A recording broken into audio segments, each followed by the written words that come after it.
اور آج یہ شخصیت ایک بار پھر میرے پلیٹ فارم پہ میرے ساتھ تشریف فرما ہوں گی. اور میں یہ یقین سے آپ سے کہتا ہوں، کیونکہ دعویٰ صرف اللہ کی ذات کو زیبا ہے، لیکن چونکہ معاملہ غلامی کی جب سرحد پہ پہنچتا ہے تو اس میں تھوڑا سا ناز بھی آ جایا کرتا ہے. تو میں یہ بات دعوے سے اس لیے آپ سے کہہ رہا ہوں کہ جس خوبصورت انداز سے یہ پڑھتے ہیں اور جس حسین انداز سے یہ سناتے ہیں اور جس دل جمعی کے ساتھ ہم ان کو سنتے ہیں، پاکستان میں ان جیسا واقعی دوسرا کوئی نہیں ہے. پاکستان کا اعزاز ہے، پاکستان کا سرمایہ ہے، پاکستان سے آپ کا تعلق ہے اور پاکستان کے بین الاقوامی شہرت یافتہ نعت خوان ہیں. آپ کے ہمارے ہم سب کے انتہائی قابل احترام ہر دل عزیز محترم جناب اویس رضا قادری صاحب. السلام علیکم. وعلیکم السلام ورحمۃ اللہ وبرکاتہ. اویس بھائی، رمضان کی بہت مبارکباد. جی آپ کو بھی بہت مبارک جنید بھائی. بہت خوشی ہوئی آپ تشریف لائے، یقین مانیے بہت خوشی ہوئی. اللہ اس مہینے کی برکت نصیب فرمائے. اور ماشاءاللہ اتنے اچھے اچھے مہمان آپ نے بلائے ہوئے ہیں. السلام علیکم ورحمۃ اللہ. جناب قبلہ کیسے ہیں؟ ٹھیک ٹھاک ہیں میاں جی؟ تشریف لائے ماشاءاللہ. السلام علیکم قبلہ کیسے ہیں؟ خوش آمدید. خوش آمدید. آئیے اویس بھائی تشریف رکھیے. شکریہ. تو اویس رضا قادری صاحب بھی ہمارے درمیان موجود ہیں اور میں چاہتا ہوں کہ یہ جو ہمارے ماشاءاللہ حاضرین محفل ہیں، جب اس طرح کی شخصیات کا تعارف ہو تو سبحان اللہ کی صدائیں بلند ہونی چاہیے. جب کوئی اچھی بات کہی جائے تو سبحان اللہ کی صدائیں بلند ہونی چاہیے. جب علماء کوئی گفتگو کریں تو کیونکہ مسئلہ یہ ہے کہ ہم تو عشق کے رنگ میں رنگے ہوئے ہیں، تو جو عشق کے رنگ میں رنگا ہوا ہوتا ہے اس کی زبان سے صرف سبحان اللہ ہی نکلتا ہے نا اویس بھائی. اور ماشاءاللہ آپ کی ٹائٹل آئی ڈی عشق کے رنگ میں رنگ جائیں میرے یار، وہ انشاءاللہ آپ سے سنیں گے. آپ سے آغاز کروں گا. علامہ صاحب، اتحاد رمضان جو ہم نے اس ٹرانسمیشن کا نام رکھا ہے، میں نے ابتدا میں جو تھوڑی سی گفتگو کی، میں چاہتا ہوں کہ آپ اس پہ کلام کیجئے کہ آج اس دور میں اتحاد کی کتنی ضرورت ہے. بسم اللہ الرحمن الرحیم. آج کے اس دور میں نہیں، ہر دور میں مسلمانوں کے اتحاد کی ضرورت رہی ہے. اور ایک دور تو وہ تھا کہ جو حضور اکرم صلی اللہ علیہ وبارک وسلم کا دور تھا، وہ مسلمانوں کی اصل بھی ہے اور بنیاد بھی ہے. حضور اکرم صلی اللہ علیہ وبارک وسلم نے جس طریقے سے مدینہ منورہ میں اخوت اسلامی قائم فرمائی، اس کی نظیر اور اس کی کوئی مثال نہ پہلی دنیا میں نظر آتی ہے اور نہ بعد والی دنیا میں نظر آتی ہے.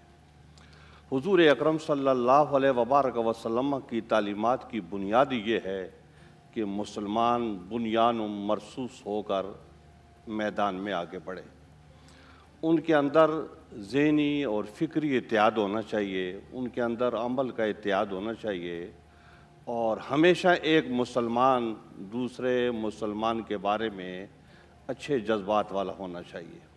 حضور اکرم صلی اللہ علیہ وبارک وسلم نے فرمایا ہے کہ المسلم من سلب المسلمون من لسانی و یدی، کہ مسلمان تو وہ ہے کہ جس کی زبان اور جس کے ہاتھ کی ایذا سے دوسرا مسلمان محفوظ رہے. تو حضور اکرم صلی اللہ علیہ وبارک وسلم نے ایک مسلمان کا جو حق ہوتا ہے وہ دوسرے مسلمان کے حوالے سے بیان کیا ہے کہ اس کا کیا حق ہے. حضور اکرم صلی اللہ علیہ وبارک وسلم نے ایک اور حدیث میں فرمایا ہے کہ لا یؤمن احدکم حتی یحب لاخیہ ما یحب لنفسہ، کہ تم میں سے اس وقت تک کوئی شخص مومن کامل نہیں ہو سکتا جب تک کہ اس کے دل میں یہ جذبہ بیدار نہ ہو جائے کہ جو چیز میں اپنے لیے پسند کروں تو وہی اپنے دوسرے مسلمان کے لیے پسند کروں.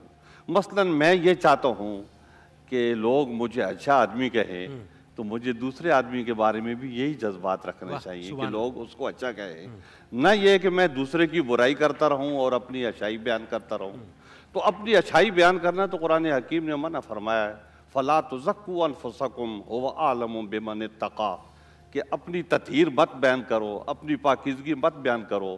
اللہ جل جلالہ جانتا ہے کہ تم میں سے کون تقوی دار ہے.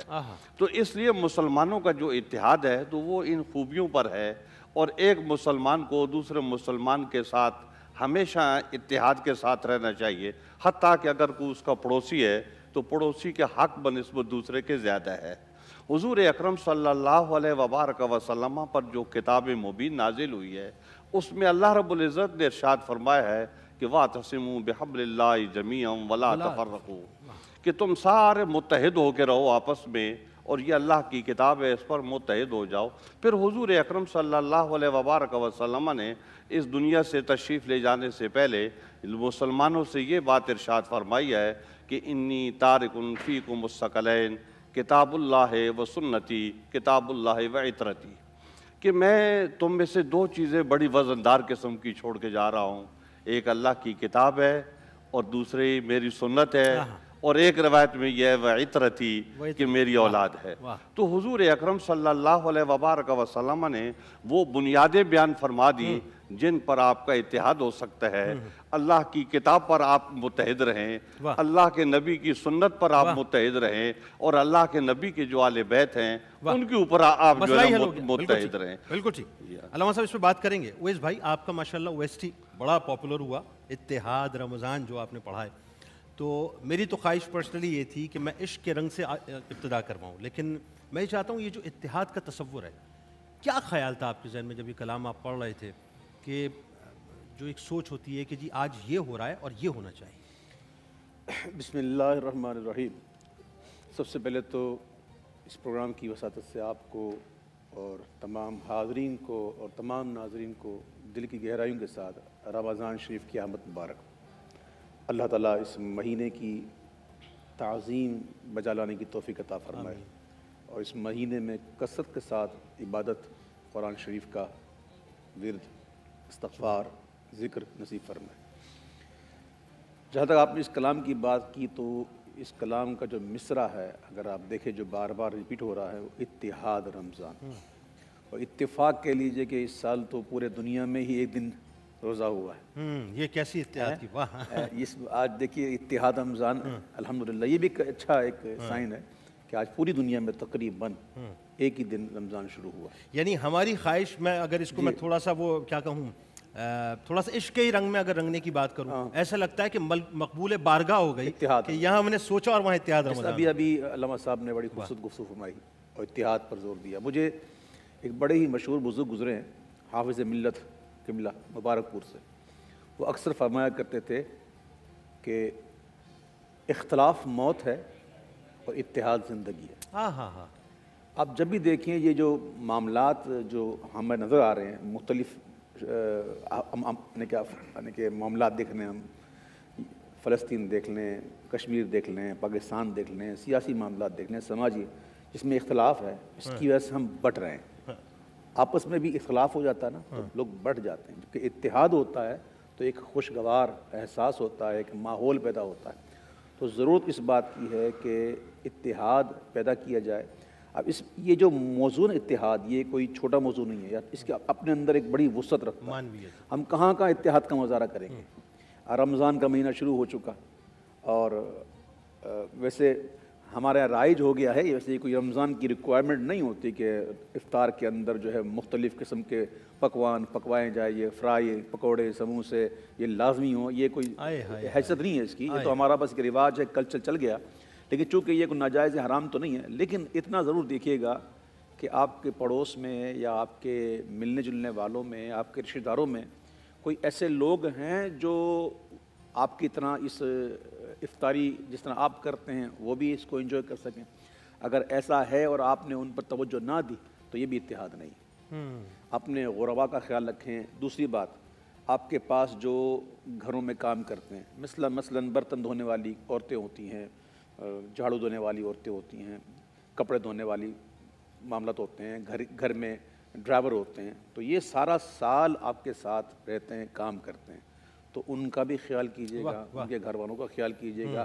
اور یہ بات میں اس لیے کہہ رہا ہوں کہ بندے میں اگر وہ بات جو وہ خود میں نہ ہو اور دوسروں کو کرے، تو صوفیہ فرماتے ہیں کہ اللہ تعالیٰ کے فرشتے اس سے کہتے ہیں کہ حیا کر، حیا کر، کہ تجھ میں وہ چیز نہیں ہے اور تو دوسروں کو دے رہا ہے۔ تو الحمدللہ میں یہ بات کر کے آپ کو بتا رہا ہوں کہ اپنے ماتحت جتنے بھی ہیں ان کا بڑا خیال رکھیں۔ رمضان کا مہینہ ہے، عید آنے والی ہے، ان کے بچے ہیں، ان کے اپنی اولادیں ہیں، ان کے بھی معاملات ہیں، سارا سال وہ آپ کے ساتھ کام کرتے ہیں، تو جتنا زیادہ ہو سکے ان کی مدد کریں۔ ہر معاملات میں اتحاد رکھیں۔ ہم پروگرام کر رہے ہیں، پروگرام کے دوران ہو سکتا ہے ہم سے کوئی ایسی بات ہو جائے جو کسی کو ناگوار گزرے، تو ہمیں اس سے بھی پرہیز کرنا ہے، بہترین، کیونکہ اختلاف پیدا ہوتا ہے نا تب اتحاد ٹوٹتا ہے. واہ. تو ہمیں اس پلیٹ فارم سے باتیں ایسی کرنی ہیں کہ کہیں بھی اختلاف نہ ہو، واہ. اتحاد. شیخ صاحب اتنی اچھی بات اویس بھائی نے فرمائی، اور ان کی بات سے مجھے وہ خشک کھجوریں اور تر کھجوریں یاد آ گئیں جو رسول اللہ صلی اللہ علیہ وآلہ وسلم کی سحری بھی ہوا کرتی تھیں اور افطاری بھی ہوا کرتی تھی. بلکہ ان کی بات کو آگے بڑھاتے ہوئے کہ کبھی کبھی اس دیوار کے بارے میں تصور آتا ہے کہ جس کے سائے میں ایک جھونپڑا ایسا ہے جس میں ایک عورت اپنے بچوں کو ہنڈیا ابال کر پوری رات یہ دلاسے دیتی ہے کہ تیرا باپ سحری لے کے آنے والا ہے، اور وہ بیچارے پانی سے یا خشک روٹی سے جو ہے سحری کر لیتے ہیں، اور افطار میں بھی شاید یہی عالم ہوتا ہو. یہ بھی اتحاد ہے، بالکل صحیح بات ہے کہ اگر ہم متحد ہو جائیں تو ہمیں پتہ چل جائے کہ دوسروں کی تکلیف کیا ہے. کیا فرمائیں گے؟ بسم اللہ الرحمن الرحیم. پہلے تو میری طرف سے تمام عالم اسلام کو رمضان المبارک کی برکتیں مبارک ہوں. آمین. اللہ تبارک و تعالی ہمیں اس کی نعمتیں برکتوں سے نوازے. آمین. اور خصوصاً بات یہ ہے کہ اسلام میں جو قرآن کریم ہے اس کی تعلیم 3 حصوں پر ہے. ایک حصہ عقائد، دوسرا احکام، اور تیسرا اخلاق. اور اخلاق کا سب سے بڑا حصہ ہے اس میں. زیادہ تر زور قرآن کریم میں جو دیا گیا ہے وہ اخلاق پر دیا گیا ہے. اور اخلاق کا مقصد ہی یہی ہے کہ انسان لوگوں کے حقوق کو پہچانے کہ خلق کے حقوق کیا ہیں. حقوق اللہ اتنے زیادہ نہیں ہیں جتنے حقوق العباد ہیں. اور اللہ تبارک و تعالی نے اتحاد کو اتنا پسند فرمایا کہ جمعۃ المبارک کو دنوں کا سردار قرار دیا. کیا بات. واہ. اور وہ صرف جمعے کی نماز کی وجہ سے کہ لوگ اکٹھے ہوں گے، ایک اجتماع ہوتا ہے، ایک اجتماعیت ہوتی ہے. بالکل ٹھیک. اجتماعیت کی یہ قدر ہے. واہ واہ.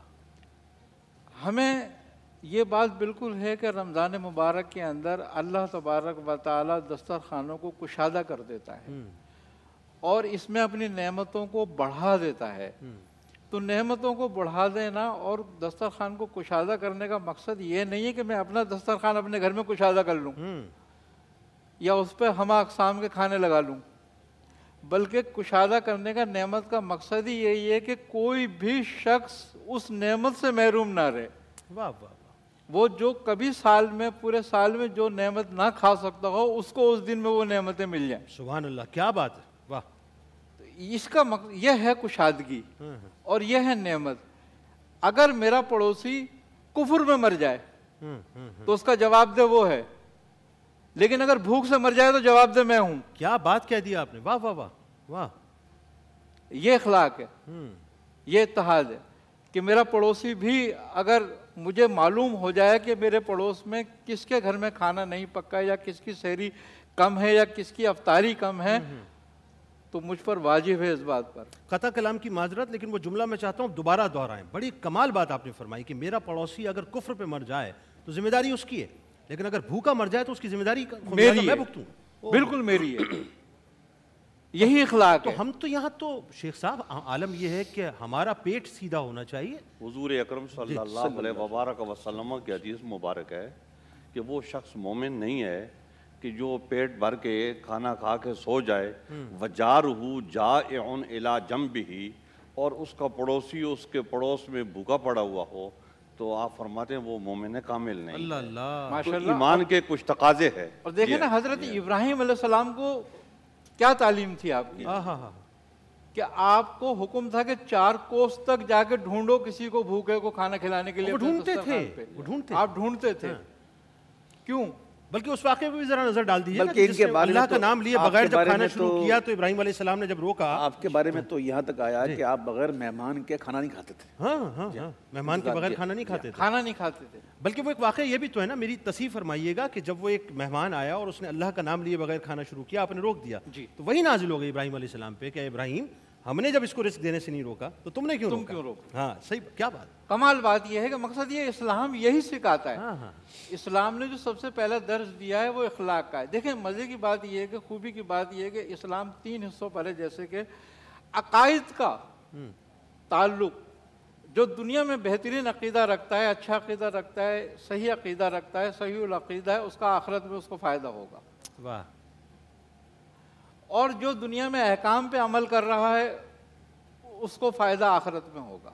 واہ. لیکن اخلاق کا فائدہ دنیا میں ہوگا واہ واہ واہ سبحان اللہ. اور دنیا داروں کو ہوگا.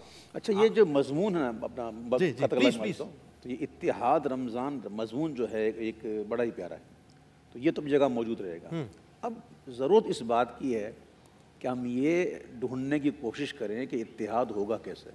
واہ واہ، یہ بہت اچھا معاملہ ہے اور میں اس پہ کلام کروں گا. آج اصل ہونا یہی آج انشاءاللہ جب ہم عالم آن لائن کریں گے، کیونکہ عالم آن لائن بھی ہم نے کرنا ہے نا، تو اس میں ہم گفتگو کریں گے. بات ہے اتحاد کے لیے سب سے پہلی جو ضرورت ہوتی ہے وہ ہوتی ہے اپنے آپ کو کم کرنے کی. واہ واہ واہ. اپنے آپ کو بڑھا کر اگر پیش کریں گے آپ کسی کے آگے کیا بات تو اتحاد نہیں ہوگا.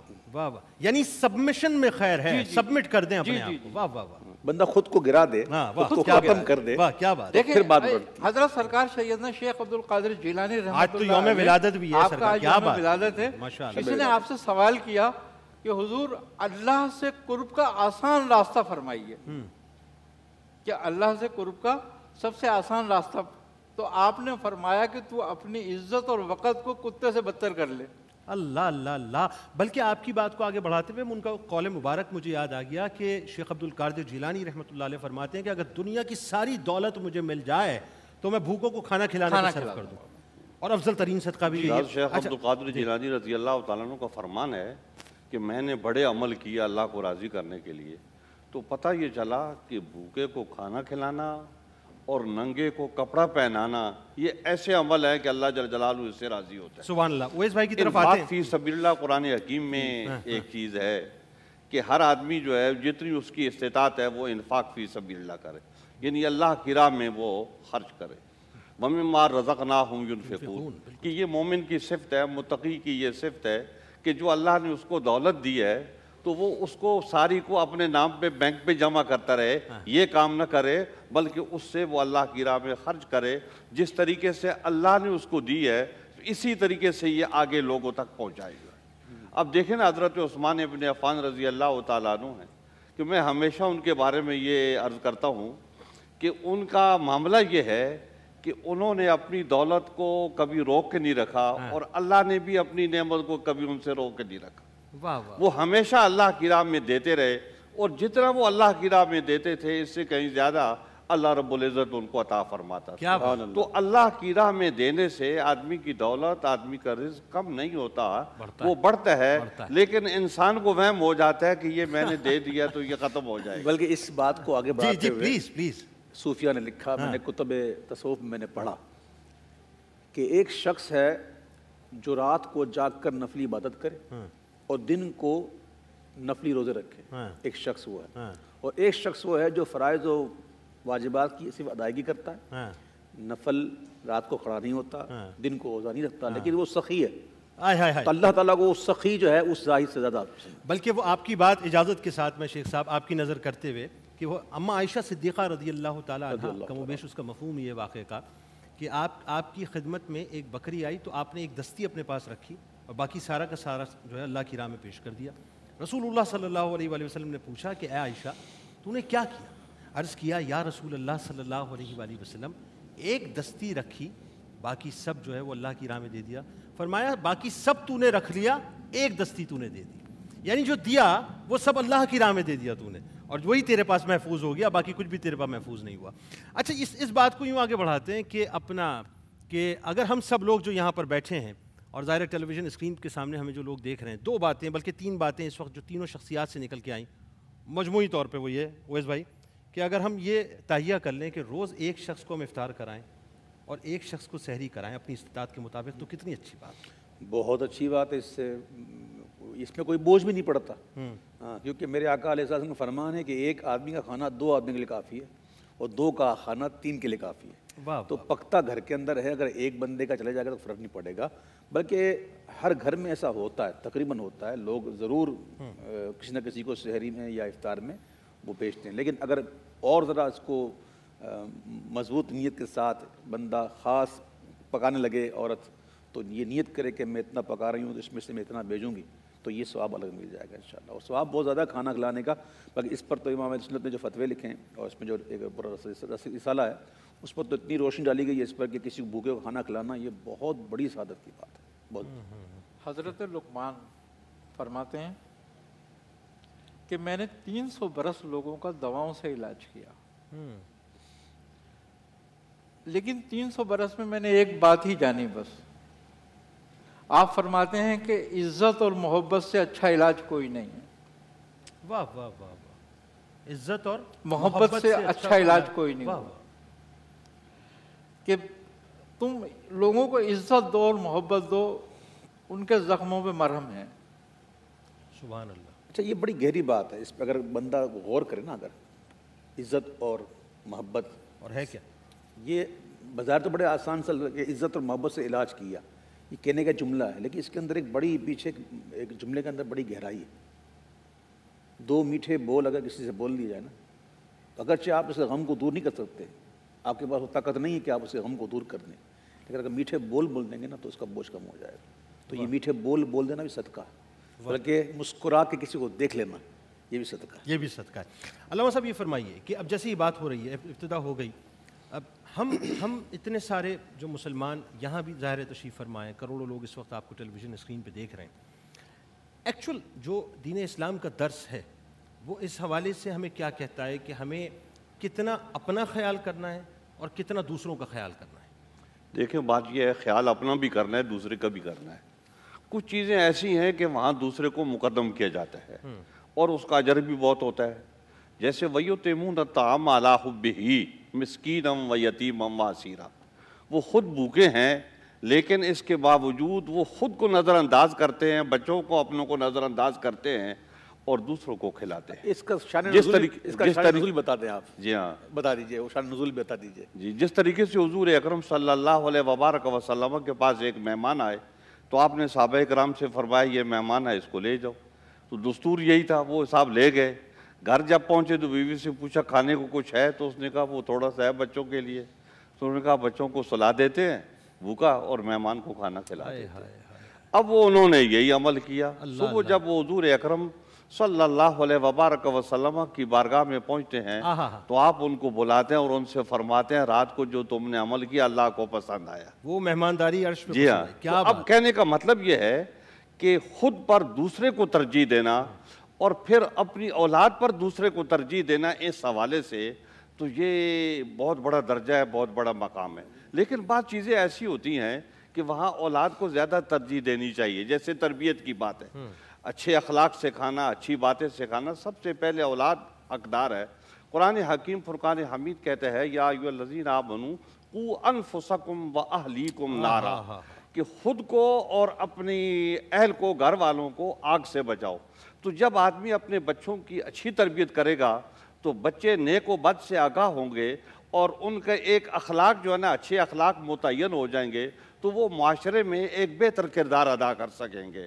تو اس وقت سب سے زیادہ ضرورت ہے وہ بچے یعنی ماں باپ جو ہے نا ان کو اپنی اولاد کو تربیت کرنی چاہیے. پھر جو بچے مدارس میں جاتے ہیں، اسکول میں جاتے ہیں تو اساتذہ کو چاہیے کہ ان کی اخلاقیات پر بہت توجہ دیں تاکہ یہ معاشرے میں ایک جب 20 سال کے ہو جائیں تو معاشرے میں یہ داخل ہوں اور نوجوانی کے عالم میں تو ایک بہتر فرد جو ہے آپ معاشرے کو دے رہے ہو. تو اسی بات سے ایک سوال نکل رہا ہے، میں آپ سے پوچھنا چاہتا ہوں. آج کل دیکھا گیا ہے کہ بچہ 2-2.5 سال کا ہوتا ہے تو اس کو اسکول بھیج دیتے ہیں. یہ عمر ہے اسکول بھیجنے کی؟ یہ کون سی عمر ہے آپ نے قریب رکھنے کی؟ مطلب یہ ہے کہ ایک بچہ ہے 2-2.5 سال کا ہوتا ہے تو وہ دیکھتا ہے سمجھتا ہے، کیونکہ 1 سال کا بچہ بولنا شروع کر دیتا ہے. نہیں، بچے کو ہم نے سنا ہے کہ اپنے پاس اتنا قریب رکھیں کہ وہ آپ سے اتنا مانوس ہو جائے کہ آپ سے وہ اخلاق سیکھے. وہ ہوتا یہی ہے اصل میں.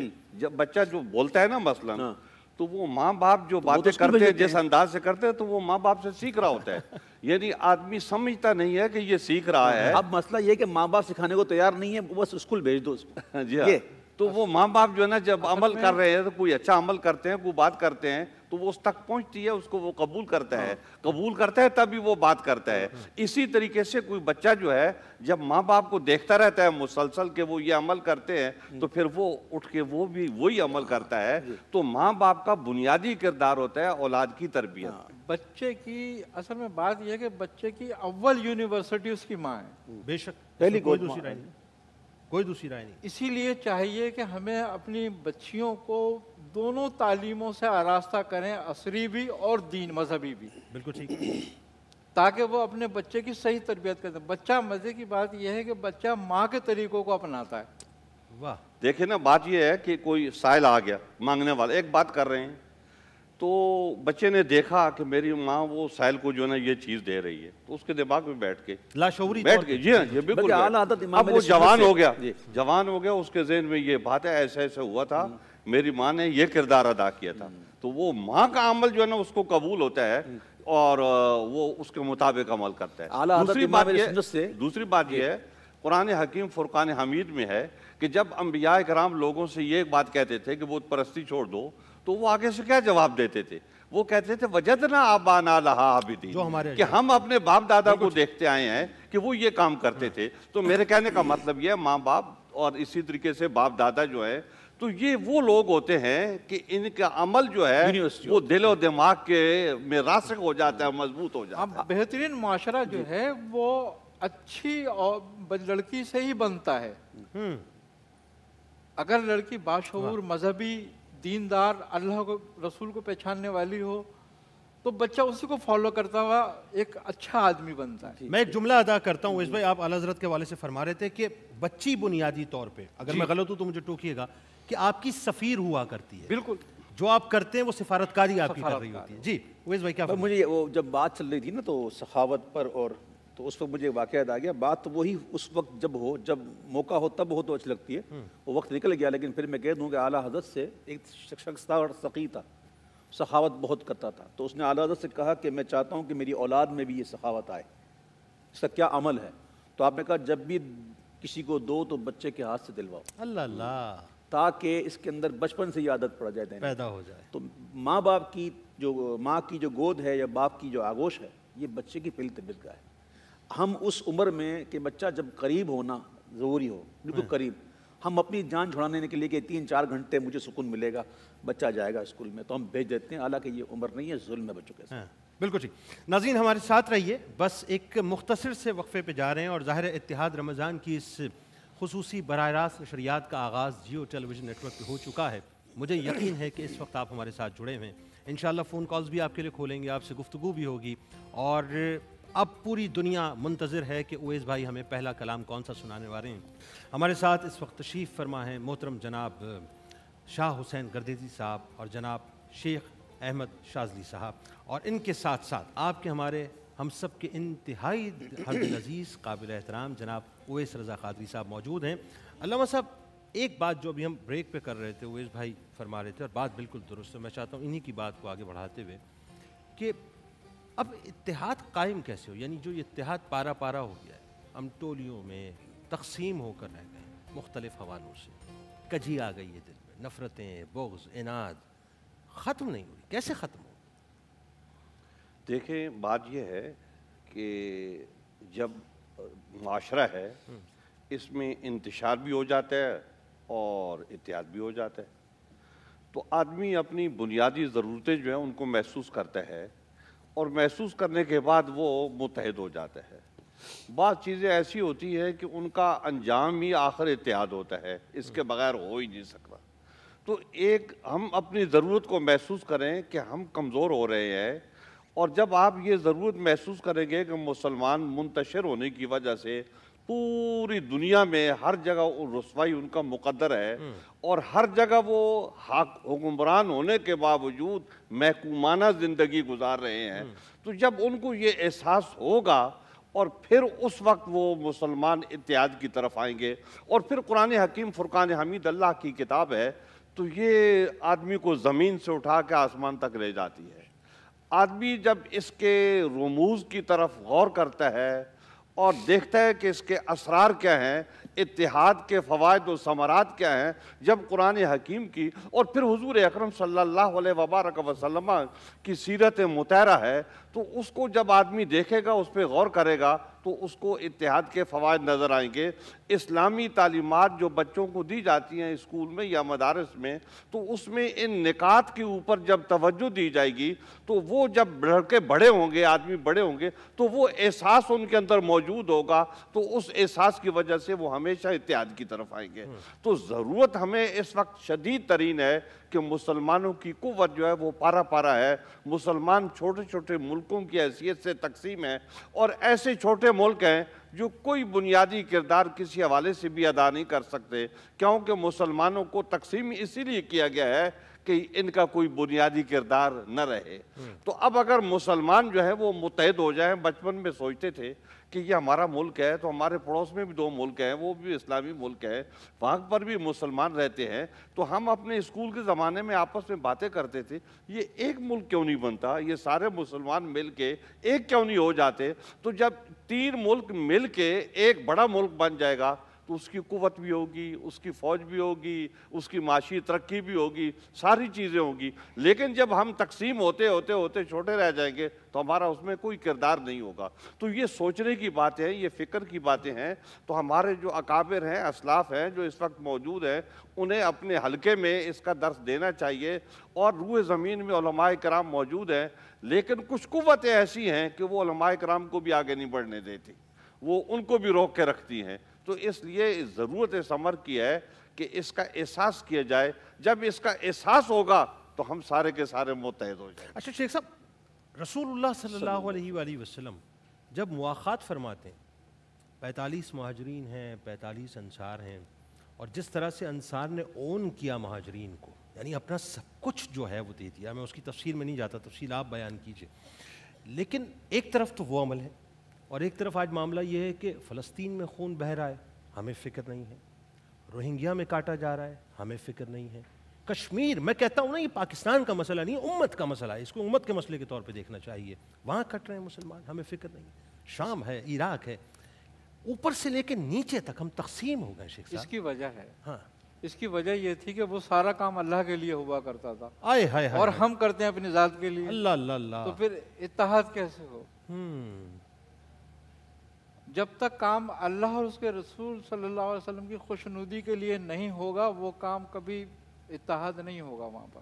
اللہ اللہ اللہ، جب میں اپنے نفس کے لیے، اپنی ذات کے لیے کروں گا اور میں اپنی ذات کو ہی آگے رکھوں گا تو اتحاد کیسے ہوگا؟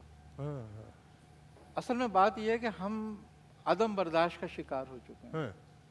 دوسری بات یہ ہے کہ ہم خود پرستی کا شکار ہو چکے ہیں، اور بت پرستی سے زیادہ خطرناک خود پرستی ہے۔ اللہ اللہ اللہ، اب جب ہم خود پرستی میں مبتلا ہو گئے تو ہم تو بت پرستی سے بھی زیادہ برے عمل میں چلے گئے، یعنی ہم ایگو کانشیس ہو گئے اپنی ذات کے اندر، اپنی ذات کے تک ہو گئے۔ اب جب ہم اپنی ذات پہ ہو گئے تو کسی پہ کچھ بھی ہوتا رہے، دوسرے پہ ہمیں کیا مطلب اس بات کا؟ اگر ہمارا رشتہ کسی سے بھی قائم ہے تو کسی ذات پر قائم نہیں ہے، لا الہ الا اللہ محمد رسول اللہ پر قائم ہے۔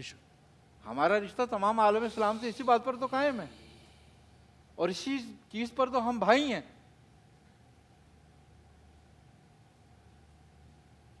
اس کو تو ہم نے پسے پوچھ ڈال دیا نا اللہ اور اس کے رسول کے حکم کو۔ تو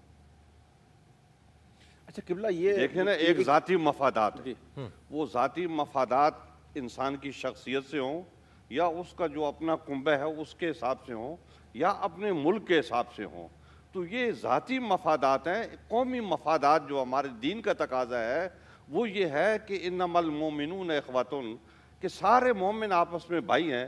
تو بھائیوں میں اختلاف ہو جاتا ہے تو فاصلحوا بین اخویکم، تو وہ چاہیے یہ کہ ان بھائیوں کے درمیان صلح کرا دی جائے۔ اختلاف ہونا فطری امر ہے، جس طریقے سے ہماری ہر آدمی کی شکل دوسرے آدمی سے مختلف ہے۔ 10 بھائی ہیں، 10 بھائیوں کی شکل آپس میں مختلف ہے، ہر آدمی اپنی شکل سے پہچانا جاتا ہے۔ تو اسی طریقے سے باطن میں اختلافات ہو جانا یہ کوئی عجیب بات نہیں ہے، یہ فطرت کے تقاضے ہوتا رہتا ہے، لیکن ان اختلافات کو مٹانا چاہیے، ان کو پھیلانا نہیں چاہیے، شر کو دبانا چاہیے، خیر کو پھیلانا چاہیے۔ اسی بات کو میں آگے بڑھاتے سوال کرنا چاہتا تھا کہ کون کون سی صورتیں ہیں جس میں اختلاف کرنا چاہیے؟ چلیں یہ ایک نیا سوال آ گیا. اختلاف بتائیے. بالکل, تو اختلاف بذات خود تو کوئی بری چیز نہیں ہے. اختلاف کہاں جائز ہو جاتا ہے, کہاں ناجائز ہو جاتا ہے, اس پہ بھی ذرا گفتگو ہو جائے. دیکھیں ایک تو مسائل میں اختلاف ہوتا ہے, ٹھیک ہے, مفادات میں اختلاف ہوتا ہے. تو ایک آدمی قربانی دیتا ہے تو وہ معاملات مٹ جاتے ہیں کہ جس طریقے سے بھائیوں میں اختلاف ہو گیا زمین کے اوپر, مکان کے اوپر, جائیداد کے اوپر, تو ایک آدمی اگر قربانی دے تو وہ اختلافات جو ہے نا وہ ختم ہو جاتے ہیں. تو یہ وہ والے اختلافات ہیں. ایک اختلاف وہ ہے کہ آپ چھوٹی سی بات کو بڑی بات بنا لیں اور پھر اس کو اپنی انا کا مسئلہ بنا لیں, چاہے آپ فرد ہیں, چاہے آپ کنبہ ہیں, چاہے آپ قبیلہ ہیں, چاہے آپ ملک ہیں, تو اس کو آپ جو ہے نا اپنی انا کا مسئلہ بنا لیں اور اس کی بنیاد پہ مسلمانوں کے اندر مزید دراڑیں اور مزید اختلافات ڈالتے جائیں تو یہ بری بات ہے. اب اختلافات کہے تو یہ اختلاف نہیں ہوگا. جی ہاں, اختلافات ایک مثلا مسائل میں ہوتے ہیں, تو مسائل میں کوئی ایسی بات نہیں ہے کہ حضرت امام ابو حنیفہ ہے, حضرت امام شافعی ہے, حضرت امام مالک ہیں, حضرت امام احمد بن حنبل ہے, بلکہ یہ اختلاف تو رحمت اور یہ سارے اہل سنت و جماعت ہیں اور ان کے درمیان بنیادی طور پہ اختلاف ہونے کے باوجود کوئی اختلاف نہیں ہے. ہم سب کی عزت کرتے ہیں. اور یہی وہ اختلاف ہے جس کو رحمت کہا گیا. جی ہاں, جی ہاں, جی مسائل کا اختلاف. نبی اسلام کی حدیث مبارک بھی کہتے ہیں, یہ حدیث ہے کہ اختلاف امتی رحمتن, کہ میری امت کا ان چیزوں میں اختلاف جو ہے وہ رحمت بن جاتا ہے کہ لوگوں کے لیے فائدہ نکلتا ہے. تو جو بہتر بات ہوتی ہے لوگ اس کو قبول کرتے ہیں. اچھا اویس بھائی کی بات اتنی اچھی ہے کہ میں چاہتا ہوں اس پہ تھوڑا سا اور آپ کلام کیجئے, کیونکہ ایک عام آدمی, یہ جو ہمارے اس وقت محترم مہمانان جو تشریف فرمایا, کروڑوں لوگ جو آپ کو سن رہے ہیں, جب علماء کرام آپس میں اختلاف کرتے ہیں کسی بات پہ تو وہ اس باریک سے فرق کو محسوس ایک عام آدمی نہیں کر پاتا اور وہ کہتا ہے جی علماء کا کام جو ہے وہ لڑنا ہے. تو ان کو یہ سمجھایا جائے کہ ہم جس بات پہ اختلاف کر رہے ہیں وہ اختلاف برائے اختلاف نہیں ہے, بلکہ وہ رحمت والا اختلاف ہے کہ ہم چاہتے ہیں کہ علمی ڈیبیٹ ہو اور لوگوں تک بات پہنچے. تو یہ علمی مسائل ہیں تو علماء کرام بتاتے رہتے ہیں جہاں تک بات ہوتی ہے. لیکن کچھ لوگ ایسے ہوتے ہیں کہ وہ واقعہ میں اس راستے پہ چل نہیں رہے ہوتے, اپنی ذاتیات کو یا اپنی جو بھی چیز ہوتی ہے اس کو اہمیت دے کے اختلافات ڈالتے رہتے ہیں. لیکن مجموعی طور پہ علماء کا رویہ جو ہے نا بڑا مثبت ہوتا ہے. اب آپ یہ دیکھیں بین الاقوامی طور پہ جو علماء کرام آپس میں ایک دوسرے سے ملتے ہیں, بات چیت کرتے ہیں, تو کسی عید کے بارے میں بات کرتے ہیں, کسی حدیث کے بارے میں بات کرتے ہیں, کوئی نیا مسئلہ پیدا ہو گیا اس کے بارے میں بات کرتے ہیں, تو بہت ٹھنڈے دل سے وہ اپنی گفتگو کرتے ہیں, اپنے دلائل پیش کرتے ہیں, دوسرے حضرات ان کو سنتے ہیں, جو قابل غور بات ہوتی ہے اس کے اوپر غور کرتے ہیں اور جو قابل قبول بات ہوتی ہے اس کو قبول کرتے ہیں. یہ آج بھی جاری ہے, لیکن بعض اوقات ایسا نہیں ہوتا جو ہے صورت. یہ جو پروگرام جو ہم نے کیا ہے اتحاد رمضان, اس کا مراد ہماری یہی ہوتی ہے, اختلاف سے مراد وہی اختلاف ہے جو بے جا اور جو خواہ خواہ اختلاف ہو, جو آپس میں دشمنیاں پیدا کر دے, جو آپس میں دوریاں پیدا کر دے, مراد ہمارا وہی ہے.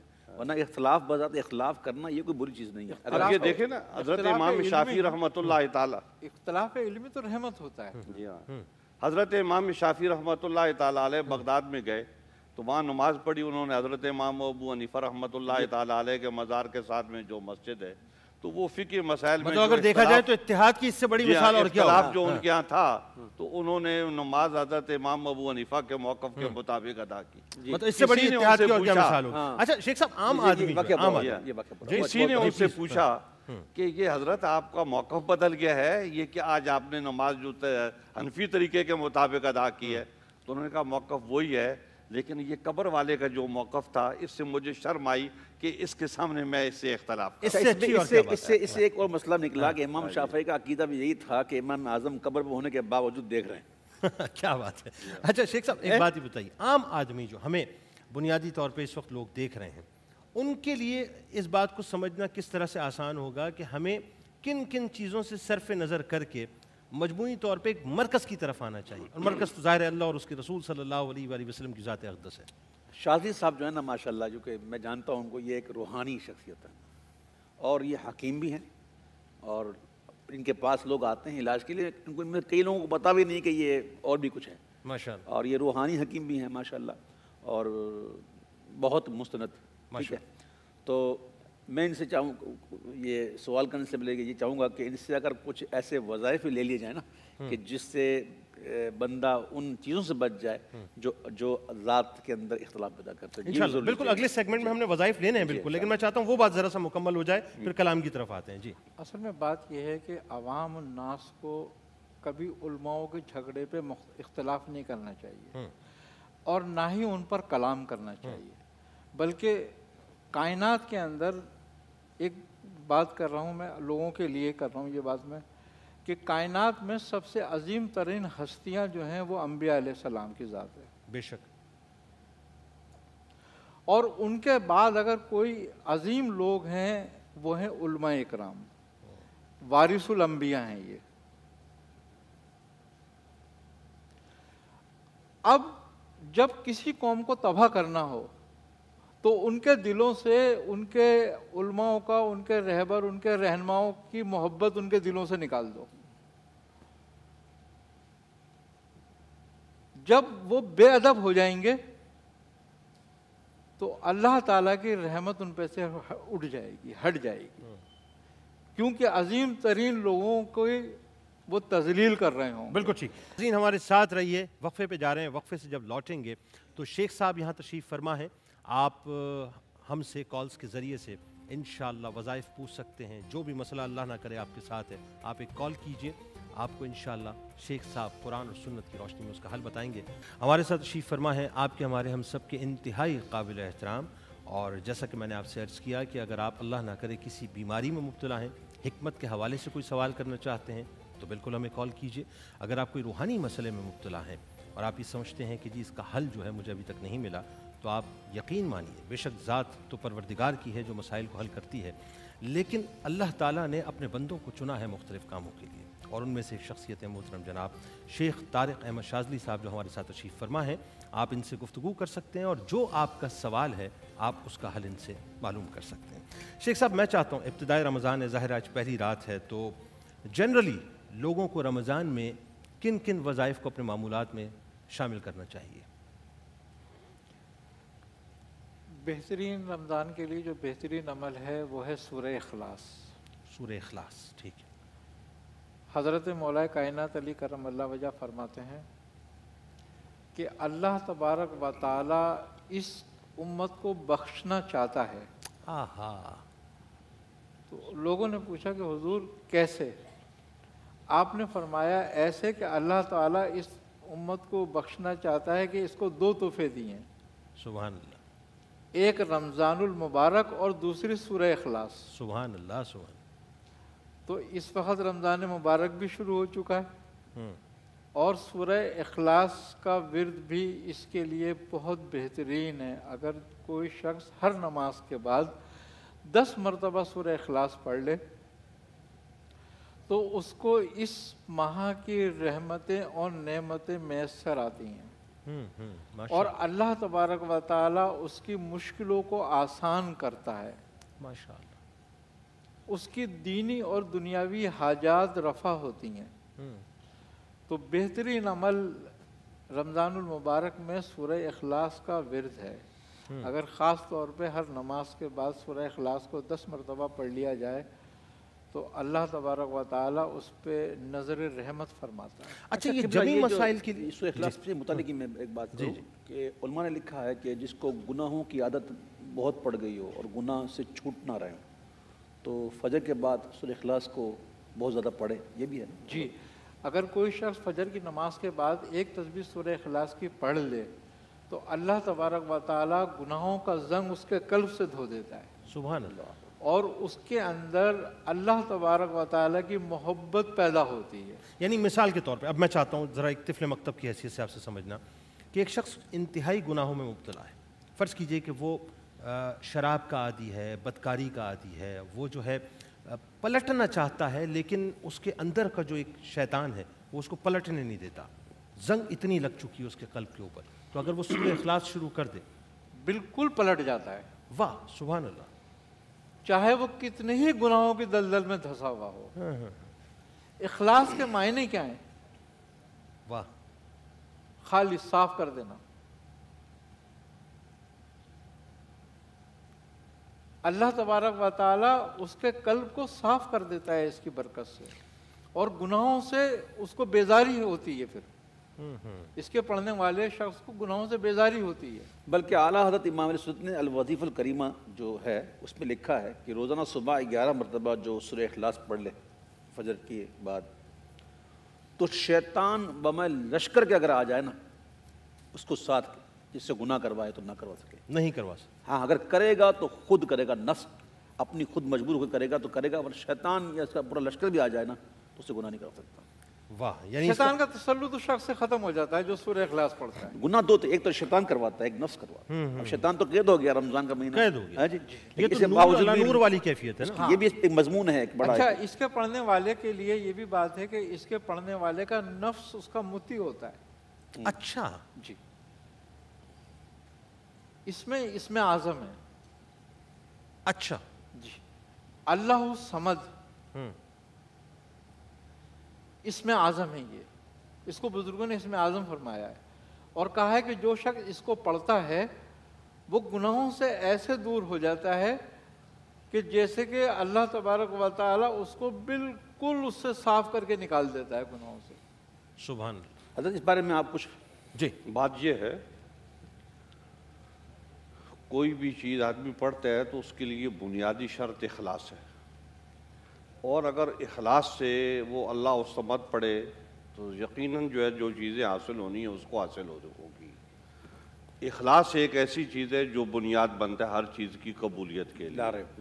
اور بات یہ نہیں ہے کہ وہ 1000 مرتبہ پڑھے، بات یہ ہے کہ وہ کس اخلاص اور کس جذبے کے ساتھ بات کہہ رہا ہے، اس کو پڑھ رہا ہے۔ اور جو چیز بھی آدمی پڑھتا ہے تو اس سے اس کی انسیت ہو جاتی ہے، جیسے زکوٰۃ دیتے ہیں کسی وظیفے کی، کسی اسم کی، تو وہ زکوٰۃ دیتے دیتے جو ہے نا وہ آدمی اس میں فنا ہو جاتا ہے۔ تو جب وہ فنا ہو جاتا ہے اس میں تو پھر وہ ان ساری چیزوں سے دور ہو جاتا ہے۔ قرآن حکیم فرقان حمید میں اللہ جل جلالہ نے صحابہ اکرام کے بارے میں ارشاد فرمایا وَزَيَّنَهُ فِي قُلُوبِهِمْ، کہ اللہ جل جلالہ نے ان کے دلوں کو اسلام سے مزین کر دیا ہے، آراستہ کر دیا ہے، کہ حضور اکرم صلی اللہ علیہ وبارک وسلم کی محبت ان کے اوپر غالب آ گئی، ان کے دلوں کے اوپر۔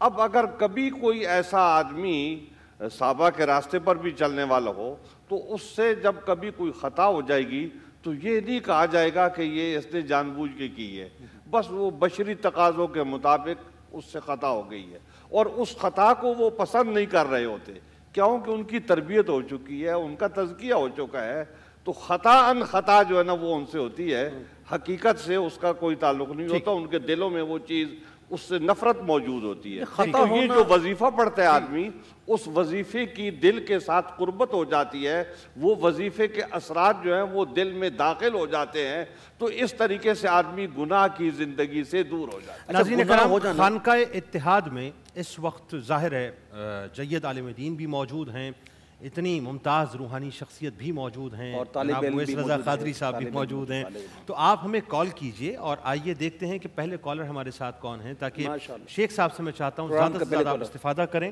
اس پروگرام کے پہلے کالر، ہاں اس پروگرام کے پہلے کالر، بس میں انتظار ہے، وہ کال ڈراپ ہو گئی ہے، لیکن شیخ صاحب ایک بات ہی ایک تو یہ مطلقاً بات آ گئی۔ اچھا، اب میں اسپیسیفک اگر بات کروں، ہمارے یہاں چونکہ آپ اخلاص کی بات فرما رہے تھے تو اس سے ایک میرے ذہن میں سوال آیا، پاکی اور طہارت کے کانسیپٹ کو ہم کیسے دیکھتے ہیں؟ یعنی مثال کے طور پہ ہم وظائف تو پڑھ رہے ہیں، ہم نمازیں بھی ادا کر رہے ہیں، لیکن بنیادی کی تو پاکی اور طہارت ہے نا، جس سے سارے ڈورز کھلیں گے، اس کو کیسے آپ ڈیفائن کریں گے لوگ؟ دیکھیں، طہارت تو دو طرح پر ہے، ایک ظاہری اور ایک باطنی۔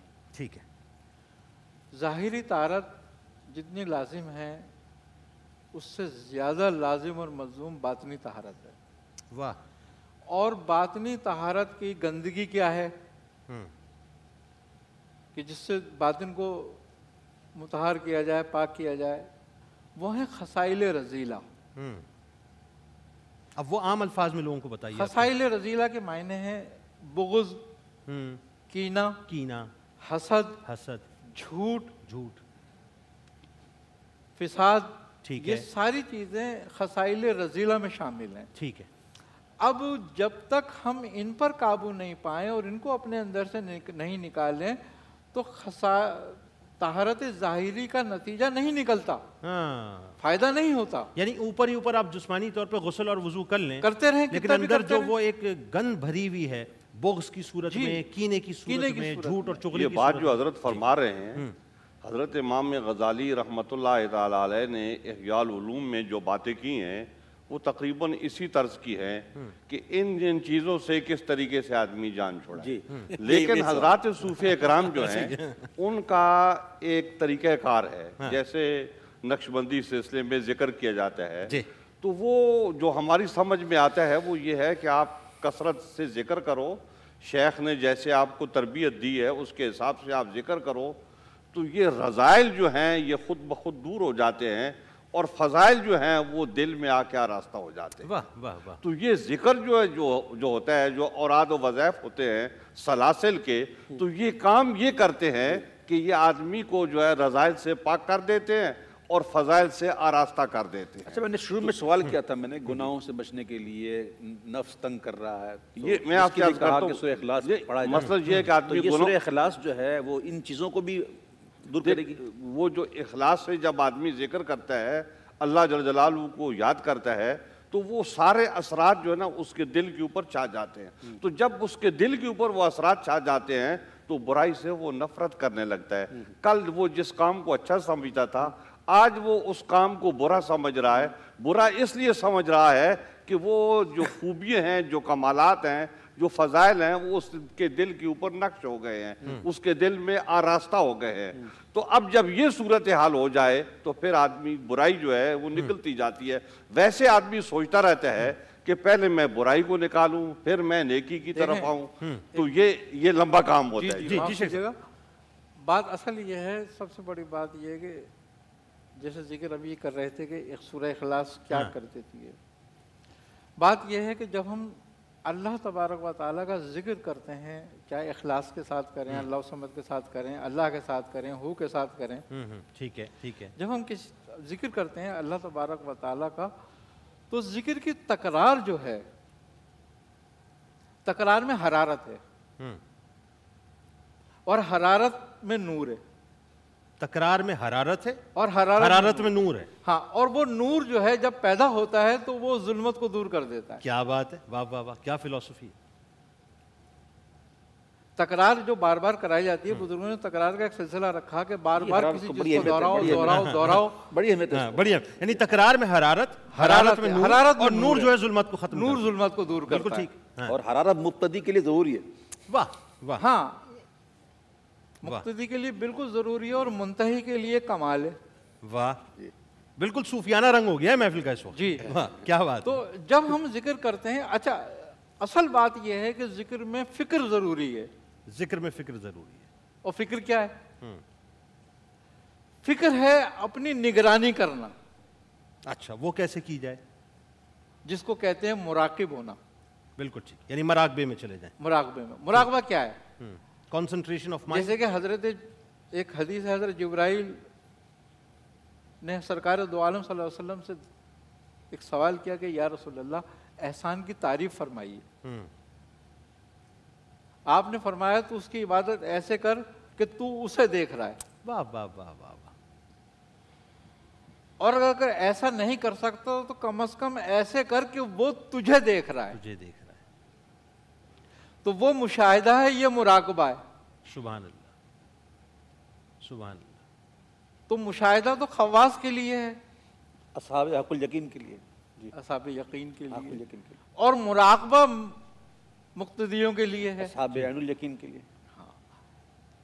تو بات یہ ہے کہ جب تک ہم اپنی نگرانی نہیں کرتے ہمیں ذکر بھی فائدہ نہیں کرتا. ٹھیک ہے. ذکر ہمارے اندر ایک بات پیدا کرتا ہے کہ جیسے کہ نماز روکتی ہے ہاں برائی اور فحشائی کو، ٹھیک ہے، اسی طریقے سے ذکر روکتا ہے خصائل رذیلہ سے. بالکل ٹھیک ہے. اس کے اندر اللہ اور اس کے رسول کی محبت موزن ہوتی ہے. کیوں کہ جب ظلمت مٹتی ہے اور نور آتا ہے تو نور آتا ہے تو ایمان پیدا ہوتا ہے. سبحان اللہ. اور جب ایمان پیدا ہوتا ہے تو بندے کی طبیعت آٹومیٹک اس طرف راغب نہیں ہوتی گناہ کی طرف. پھر کیا بات. اب جو گناہ سرزد اس سے ہو جاتا ہے اس حال میں بھی، تو جو مقدر ہو چکا وہ تو ہو کر ہی رہے گا. صحیح. اب گناہ ہو جانا برا نہیں ہے، گناہ پہ اڑ جانا برا ہے. یہ سوال یہ لیکن ذکر انسان میں یہ خاصیت پیدا کر دیتا ہے کہ جب اس کو سے گناہ صادر ہو جاتا ہے تو اسے فوراً ہی احساس ہو جاتا ہے، احساس گناہ ہو جاتا ہے. اچھا ایک بات چلیں عام سی بات کرتے ہیں، بالکل عام سطح کی، ایک عام آدمی کے لیے جو بالکل آسانی سے لوگوں کو سمجھ آ جائے. نماز تو ہماری 5 وقت کی پریکٹس ہے نا الحمدللہ، اور ظاہر ہے تراویح ہم رمضان میں ادا کرتے ہیں. پھر بہت اچھے لوگ ہوتے ہیں وہ جو روز صلاۃ التسبیح کا اہتمام کریں. کیا ہی بات ہے کہ روز رمضان میں اگر ہم صلاۃ التسبیح کا اہتمام کریں تو اس سے اچھی تو کوئی بات ہی نہیں ہے. اچھا اس کے باوجود وہی بات ہے کہ ان الصلاۃ تنہی عن الفحشاء والمنکر والبغی.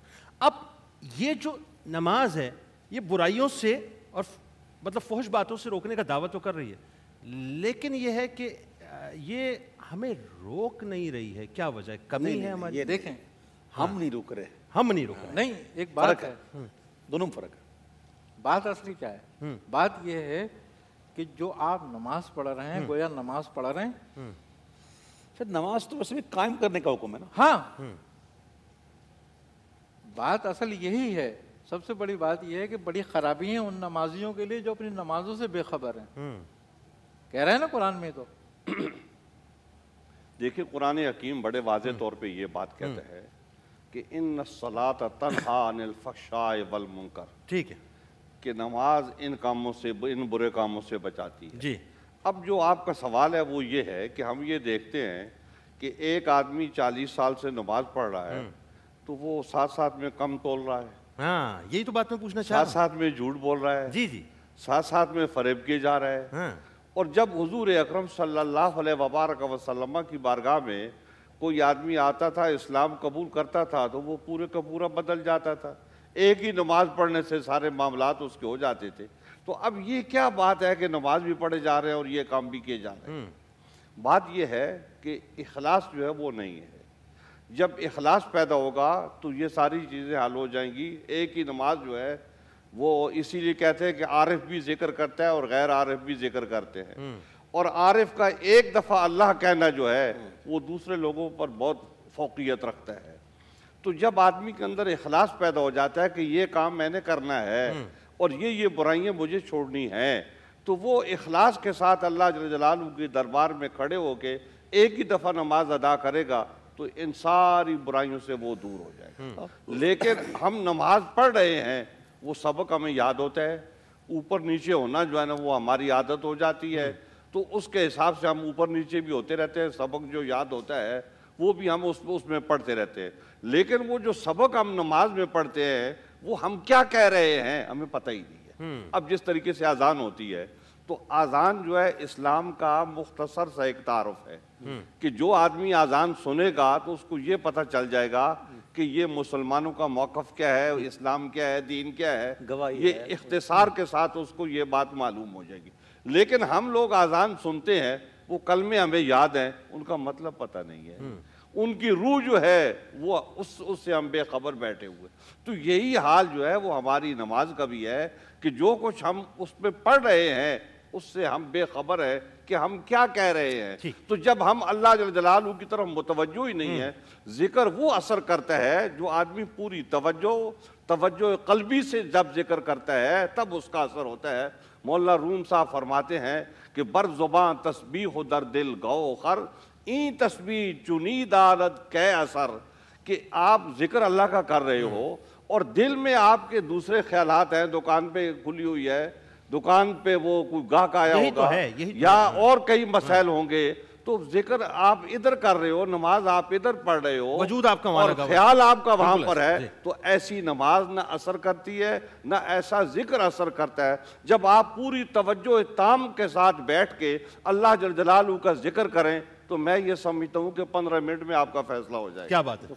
کوئی مناجات اگر پڑھتے ہیں، نماز میں ہم پڑھتے ہیں اور دعا پڑھتے ہیں درود شریف کے بعد، اللہم رب اجعلنی مقیم الصلاۃ، اے اللہ ہمیں نماز قائم کرنے والا بنا. اب نماز قائم کرتے کدھر ہیں؟